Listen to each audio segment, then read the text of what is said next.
Assalamualaikum dan salam sejahtera. Satu lagi aksi tumpuan Liga Super malam ini iaitu Derby Pantai Timur yang akan menemukan pasukan Terengganu FC dan Kelantan FC di Stadium Sultan Mizan Zainal Abidin. Ayuh kita lihat persediaan kedua-dua pasukan ini sebelum turun beraksi.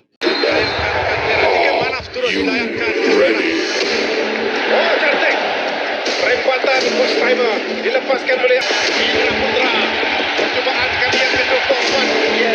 Akhirnya gol untuk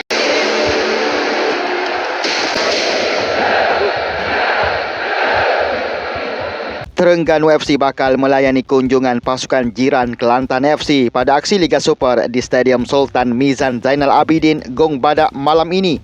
Tempang apabila kereta kebalnya Sardo Kulmatov tidak dapat diturunkan pada aksi tetangga Pantai Timur itu. Turut tidak dapat beraksi pada pertemuan itu adalah pemain sayap kelahiran Haiti, Sonny Nordi, manakala penyerang yang baru membuka akaun jaringan pertama musim ini ketika menentang Kelantan United FC Jumaat lalu.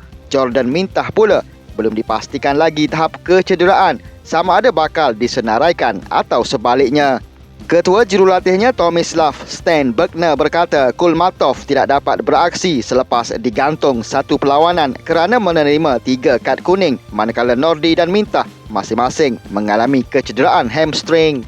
Bagaimanapun jurulatih kelahiran Croatia itu tidak bimbang kerana sudah mempunyai bayangan pemain yang bakal mengisi posisi 3 pemain berkenaan untuk berdepan dengan skuad The Red Warriors itu. Posisi pertahanan kita mempunyai seorang lagi tonggak import tinggi lampai Akzim Redzovic dan pemain skuad bawah 22 Malaysia Muhammad Safwan Mazlan bagi menggantikan tempat yang ditinggalkan pertahanan kelahiran Uzbekistan itu.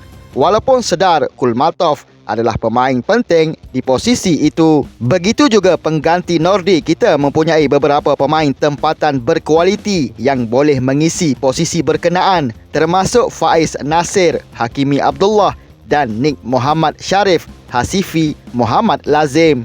Walau siapapun diturunkan nanti, misi kita tetap 3 mata untuk meneruskan momentum kemenangan ketiga, lebih-lebih lagi beraksi di depan ribuan peminat setia Terengganu FC, kata jurulatih yang lebih mesra dipanggil Tommy itu. Sementara itu bagi Kelantan FC pula, kekalahan lepas di tangan Negeri Sembilan FC dengan jaringan besar adalah sukar diterima. Jadi pada pertemuan malam ini, TRW Kelantan FC boleh diibaratkan harimau terluka yang dahagakan kemenangan. Kekalahan 4-2 di tangan Negeri Sembilan tempoh hari sememangnya mengecewakan ramai penyokong Kelantan FC. Tetapi bagi pemilik Kelantan FC, Norizam Tukiman, beliau masih percaya pasukan itu mampu mencapai kedudukan 10 terbaik Liga Super musim ini. Beliau tahu ramai kecewa dengan kemajuan pasukan yang dibimbing Choi Moon Sik itu. Ini kerana Kelantan setakat ini hanya mengumpul 4 mata dari 6 perlawanan dengan 4 kekalahan termasuk kekalahan di Paroi. Malah hal tersebut turut dibincangkan dengan barisan kejurulatihan pasukan bagi mengenal pasti cara membantu The Red Warriors bangkit semula.